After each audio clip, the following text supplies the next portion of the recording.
कुछ व्यक्तित्व ऐसे होते हैं जो बाहर से बिल्कुल एक शांत समंदर की तरह दिखते हैं, एकदम शांत, लेकिन उनके भीतर भावनाओं का एक पूरा तूफान उफान पर होता है। ये एक बहुत ही गहरा रहस्य है। और देखिए, ऐसे लोग ना बहुत जल्दी किसी के सामने खुलते नहीं हैं। अपने राज, अपनी सबसे गहरी भावनाएं हमेशा एक अभेद्य आवरण के पीछे छुपा कर रखते हैं, जैसे कोई ढाल हो। लेकिन जब ये एक बार किसी से जुड़ जाएं, किसी से सच्ची गहराई से कनेक्ट हो जाएं, तो यकीन मानिए ये पूरी तरह से जीवन बदल देते हैं। दरअसल यही अनुराधा नक्षत्र की सबसे शक्तिशाली और रहस्यमयी ऊर्जा है। तो अब एक बहुत बड़ा सवाल उठता है, जो गहनता ये लोग रिश्तों में लाते हैं, क्या वो सिर्फ एक बेमिसाल वफादारी है?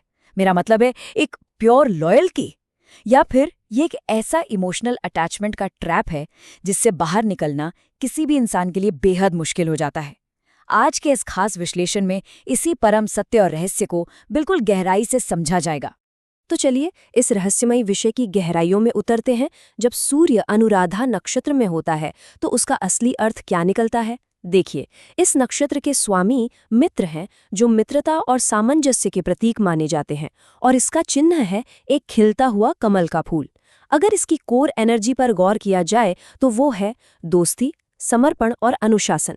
लेकिन सूर्य की इस नक्षत्र में असली गहराई और इसके परिणाम तभी समझ में आते हैं जब इसके 4 अलग-अलग चरणों को डिटेल में एक्सप्लोर किया जाए।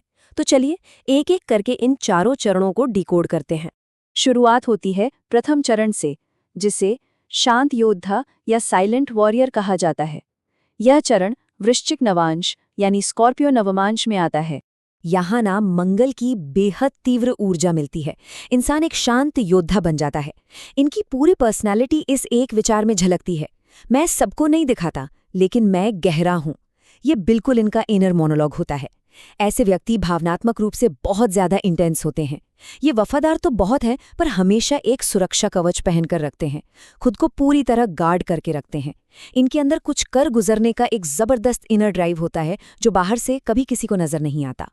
अगर करियर की दिशा में देखा जाए तो इनकी यही इंटेंसिटी इन्हें रिसर्च, इन्वेस्टिगेशन, सर्जरी या फिर डिफेंस जैसे क्षेत्रों में बहुत सफल बनाती है। जहां भी एक फोकस और गहराई चाहिए, वहां ये बेहतरीन है। लेकिन इनकी चुनौतियां भी उतनी ही बड़ी होती हैं। इन्हें लोगों पर भरोसा करने में बहुत मुश्किल होती है। ट्रस्ट इश्यूज हमेशा बने रहते हैं। ये अपनी भावनाएं दबाकर रखते हैं और अंदर ही अंदर गुस्सा पाल लेते हैं। इसीलिए इनके लिए सबसे बड़ा सबक यही है, एक्सप्रेस करें, सप्रेस ना करें। अपनी भावनाओं को बाहर आने देना ही इनकी सबसे बड़ी जीत है। अब आगे बढ़ते हैं और बात करते हैं द्वितीय चरण की, दार्शनिक मित्र। ये धनु नवांश यानी सैजिटेरियस नवमांश में आता है। यहाँ गुरु यानी जुपिटर का एक बड़ा विस्तार मिलता है। पहले चरण की जो एक रॉ इंटेंसिटी थी ना, उसे अब एक दार्शनिक दिशा मिल जाती है। इस चरण में एक ही मूल विचार हावी रहता है, मैं कनेक्शन चाहता हूँ, लेकिन मीनिंगफुल। इन्हें जीवन में सिर्फ टाइम पास दोस्त नहीं चाहिए, इन्हें ऐसे साथी चाहिए जो वफादार हों और जिनसे एक सच्ची गहराई से जुड़ाव महसूस हो। इनका झुकाव अध्यात्म और दर्शन की तरफ काफी बढ़ने लगता है।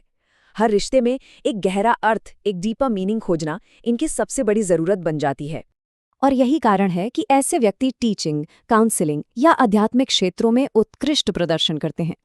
दूसरों को रास्ता दिखाना और एक दार्शनिक मित्र बनना इन्हें बिल्कुल स्वाभाविक रूप से आता है। पर समस्या कहाँ आती है? रिश्तों में ना। इनकी उम्मीदें बहुत ज्यादा होती हैं। ये एक आदर्शवाद यानी आइडियलिज्म लेकर चलते हैं, और जब वो उम्मीदें टूटती हैं तो इन्हें गहरी निराशा होती है। इसीलिए इस चरण का सबसे अहम सबक है लोगों को वैसे ही अपनाना जैसे वो हैं। यह पूरी तरह समझना होगा कि हर इंसान परफेक्ट नहीं होता। अब तीसरे चरण की ओर चलते हैं, अनुशासित साथी यानी डिसिप्लिन्ड पार्टनर। ये मकर नवांश यानी कैप्रिकॉर्न नवमांश में आता है। यहाँ शनि का बड़ा ही कड़ा प्रभाव आता है। शनि व्यक्ति की भावनाओं को एक बहुत ही स्पष्ट स्ट्रक्चर और अनुशासन दे देता है। इस चरण में आकर सोच पूरी तरह से बदल जाती है। एक विचार बन जाता है कि रिलेशनशिप भी एक ड्यूटी है। जी हाँ, इनके लिए रिश्ते सिर्फ इमोशंस नहीं हैं, बल्कि एक बहुत बड़ी जिम्मेदारी है। ये एक बेहद गंभीर और रिस्पॉन्सिबल पर्सनालिटी बन जाते हैं, जो हर रिश्ते को पूरी लगन और अनुशासन के साथ निभाने की कोशिश करते हैं। अब देखिए, यही अनुशासित सोच इन्हें मैनेजमेंट, प्रशासन और बड़े एडमिनिस्ट्रेशन रोल्स में एक बेहतरीन लीडर बनाती है। लेकिन इनका सबसे बड़ा संघर्ष इनके अंदर ही चल रहा होता है। ये लोग भावनाओं को महसूस तो पूरी गहराई से करते हैं, लेकिन उन्हें बेहद ठंडे और प्रैक्टिकल तरीके से एक्सप्रेस करते हैं। लोग अक्सर इन्हें कोल्ड या पत्थर दिल समझ लेते हैं। इसीलिए इनके लिए सबसे बड़ा सबक ये है कि गर्माहट यानी वार्मथ दिखाना कोई कमजोरी नहीं है, बल्कि एक बहुत बड़ी ताकत है। अपनी अंदर की भावनाओं को जताना सीखना ही पड़ेगा। और अब विकास के अंतिम और चौथे चरण में पहुंचते हैं, सामाजिक संपर्क यानी सोशल कनेक्टर। ये कुंभ नवांश यानी एक्वेरियस नवमांश है। यहाँ पर ना शनि और राहु दोनों का प्रभाव एक साथ काम करता है। ऊर्जा अब सिर्फ एक व्यक्ति तक सीमित नहीं रहती, बल्कि पूरे समाज और कलेक्टिव दुनिया में फैल जाती है। यहाँ आकर ऊर्जा का एक विस्फोटक विस्तार होता है। मैं सिर्फ अपने लिए नहीं, सबके लिए हूँ। इंसान की सोच अब पूरी तरह से मानवीय भलाई यानी ह्यूमैनिटेरियन थिंकिंग की तरफ मुड़ जाती है। इनके नेटवर्क्स सच में बहुत बड़े हो जाते हैं और समाज में इनका एक बड़ा सामाजिक प्रभाव होता है। ये वास्तव में दुनिया को एक साथ जोड़ने वाले बन जाते हैं। इस विशाल दृष्टिकोण का सीधा असर इनके काम पर पड़ता है। ऐसे लोग सोशल वर्क, बड़े एनजीओ या विशाल संगठनों के लिए ही बने हैं। ये सच में समाज को बदलना चाहते हैं, लेकिन इसकी एक बहुत बड़ी कीमत भी चुकानी पड़ती है। अक्सर ये लोग अपनों से ही कट जाते हैं, एक तरह का डिटैचमेंट आ जाता है, और ये हमेशा महसूस करते हैं कि शायद कोई इन्हें सच में समझ ही नहीं पाया।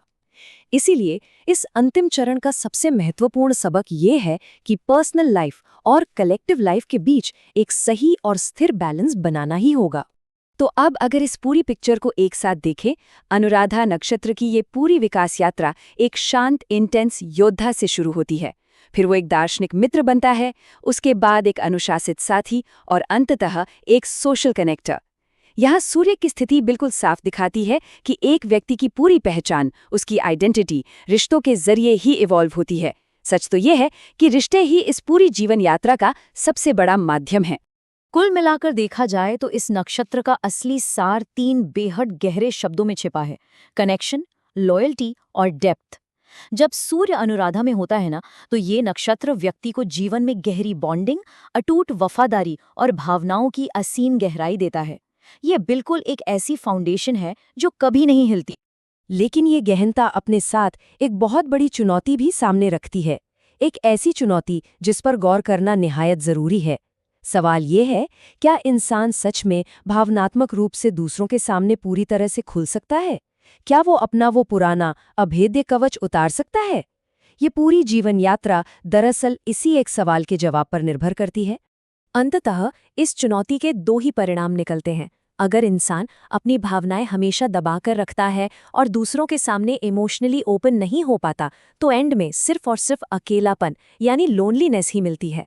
लेकिन वहीं दूसरी तरफ अगर वो अपनी कमजोरियों को स्वीकार कर ले, खुद को एक्सप्रेस करे और खुल जाए, तो दुनिया के सबसे शक्तिशाली और अटूट बंधन यानी पावरफुल बॉन्ड्स बनते हैं।